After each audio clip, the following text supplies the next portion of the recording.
జేబీఎంలో ఉద్యమ నమస్కారం తెలియజేసుకుంటున్నాం. ఆంధ్రప్రదేశ్ బేడబుడు సంక్షేమ సంఘం తరఫున ఈరోజు శాస్త్రి భవనం నందు మన సంబంధించిన department A wing and C wing. A వింగులో 604, 242 ఆ రూమ్ నందు సంబంధించిన అధికారులను కలవడం జరిగింది. సి వింగులో అంటే minister social justice and empowerment Virendra Kumar గారి కార్యాలయం నందు కూడా 202 ఏ వింగులో నందు కూడా సంబంధించిన అధికారులను కలచడం జరిగింది. వీరందరూ ఏం చెప్తున్నారంటే ఓఆర్జీలో మీ ఫైల్ ఉంది, అక్కడి నుంచి అనుకూలంగా మీకు వస్తే తదుపరి యాక్షన్గా మీ పార్లమెంట్కి పంపడమా నేషనల్ కమిషన్ పంపించి తగు చర్యలు తొందరగా మీకు న్యాయం జరిగే విధంగా ప్రాసెస్లో తీస్తాం. ఆర్జీ నుంచి ఎలాంటి మాకు రిపోర్ట్ రాలేదని వారు తెలియజేస్తున్నారు. కాబట్టి చూడండి, ఆలోచించండి. ఆంధ్రప్రదేశ్లో నివసిస్తున్న మృగజంగా ప్రజలారా, ఓఆర్జీ నుంచి రిపోర్ట్ అనుకూలంగా వచ్చినప్పుడే శాస్త్రి భవన్ నుంచి మనకు అనుకూలంగా పార్లమెంట్కి పోతుంది వాస్తవం, సత్యం. అదేవిధంగా ఈరోజు అక్కడి నుంచి ఈ విధంగా శాస్త్రి భవనంలో కూడా మేము కలిసిన రిపోర్టు ఓఆర్జీ శాస్త్రి భవనంలో కలిసాము. అదేవిధంగా ఓఆర్జీ నందు కూడా కలచడం జరిగింది. కాబట్టి కలచడం జరిగింది. ఈరోజు ఇక్కడి నుంచి శాస్త్రి భవన్లోకి రావడానికి పాస్ కూడా తీసుకోవడం జరిగింది. కాబట్టి అన్ని విధాలుగా ఈ విధంగా ఎన్ని కలుస్తున్నాం, ఎన్ని చేస్తున్నాం అనేది కాదు. ఇది దానికల్లా ముఖ్యంగా ఫైల్ మూవ్ కావాలా, పార్లమెంట్లో చట్టం కావాలంటే ఖచ్చితంగా మనకు మెజార్టీ పీపుల్ పార్లమెంట్ ఆమోదించాల్సి ఉంటుంది. లేదా మనకు తొలగించిన దాన్ని ఇంప్లిమెంట్ చేయడానికి అందరూ 341 ఆర్టికల్ ప్రకారం దానికి సవరణ చేసి మనకు రాష్ట్రపతి ద్వారా పోవాల్సి ఉంటుంది. అప్పుడే రాష్ట్రపతి ఉత్తర్వులో సవరణ జరుగుతుంది అనేది వాస్తవం. కాబట్టి దీని ప్రాసెస్లో పరిగణించుకునే విధంగా మనందరం ప్రయత్నం చేద్దామని తెలియజేసుకుంటున్నాం. కానీ పేరు గొప్ప ఊరు దిబ్బ అనేది వాస్తవాల వైపు ఇంకా నేటి వరకు కూడా ఆంధ్రప్రదేశ్లో ఉన్న మృగ సంఘాలు గమనించడం లేదు.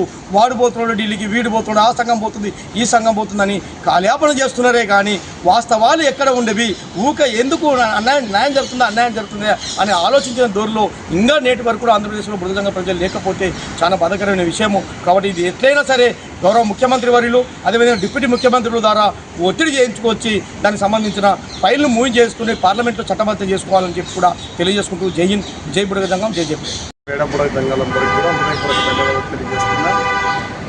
బేడాబుడ సంక్షేమ సంఘం తరఫున నేను తూర్పాటి మనోహర్ గారు ఇద్దరం కూడా ఢిల్లీకి రావడం జరిగింది.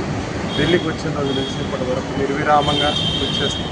గౌరవ ఎంపీ గారిని కలిసిన తర్వాత గౌరవ ఎంపీ గారిని కూడా వాళ్ళు కూడా ఏం చేశారంటే, మీకు న్యాయం చేయాలనే ఆలోచన మాకుంది, కానీ ప్రస్తుత పరిస్థితి పార్లమెంట్లో చూస్తే కొంచెం రాహుల్ గాంధీ ఆ ఓట్లకు సంబంధించినది రగడ జరగడం వల్ల ఈసారి పార్లమెంట్లో మేము చర్చించలేకపోయాం. కాబట్టి మేము కూడా బాధపడుతున్నాం ఆ విషయంలో అని చెప్పేసి గౌరవ ఎంపీలు కూడా చెప్పడం జరిగింది.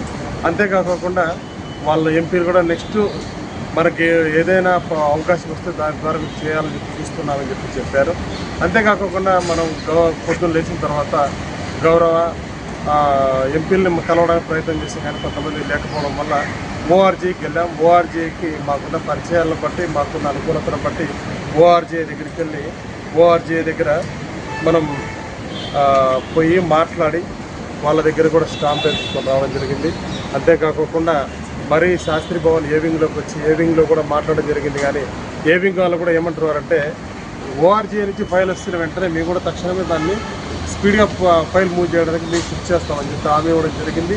కాబట్టి బేడాబుడ సంఘం సంక్షేమ సంఘం నుంచి మేము మాట్లాడుతున్నది ఏంటంటే, ఎవరైనా సరే చేసే వాళ్ళని ప్రోత్సహించి వాళ్ళకి ముందుకు పంపిస్తే ఇంకా మంచిగా పోరాడి ఒక న్యాయబద్ధమైన చట్టపరమైన రిజర్వేషన్ మనకు దక్కేలా కృషి చేస్తారని చెప్పేసి మీరందరూ కూడా ఆలోచించవలసింది కోరుతూ బేడాబుడ సంక్షేమ సంఘం తరఫున మీ ధన్యవాదాలు తెలియజేస్తూ ముగిస్తుంది.